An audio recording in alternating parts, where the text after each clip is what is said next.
টেন্ডারবাজি করতে চান আপনার পরিণত হবে সাদ্দামের মতো। কুয়েটের সংঘর্ষ, কঠোর হুঁশিয়ারি হাসান আব্দুল্লাহর। খুলনা প্রকৌশল ও প্রযুক্তি বিশ্ববিদ্যালয়ে ছাত্র রাজনীতি বন্ধের দাবি নিয়ে ছাত্রদের দুই গ্রুপের মধ্যে সংঘর্ষ ও দাওয়া পাল্টা দেওয়ার ঘটনা ঘটেছে। এই ঘটনায় ইতিমধ্যে প্রায় অর্ধশত আহত হয়েছে বলেও জানা গেছে। এই ঘটনায় ক্ষুব্ধ প্রতিক্রিয়া ব্যক্ত করেছেন বৈষম্যবিরোধী ছাত্র আন্দোলনের আহ্বায়ক হাসান আব্দুল্লাহ।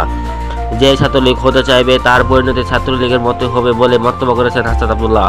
মঙ্গলবার 8ই ফেব্রুয়ারি সন্ধ্যা 7:15টার দিকে সামাজিক যোগাযোগ মাধ্যমে ফেসবুকে দেওয়া এক পোস্টে এই মন্তব্য করেন তিনি।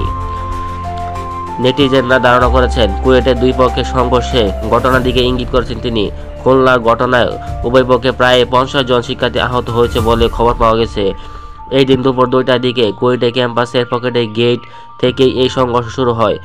শেষ খবর পাওয়া পর্যন্ত কুয়েটে বর্তমানে পরিস্থিতি আইন শৃঙ্খলা বাহিনীর নিয়ন্ত্রণে রয়েছে। তবে সাধারণ শিক্ষার্থীরা সহপাঠীদের বিচারের দাবিতে ক্যাম্পাস অবস্থান করেছে। এছাড়া ক্যাম্পাসে 2 প্লাটুন বিজিবিও মোতায়েন করা হয়েছে।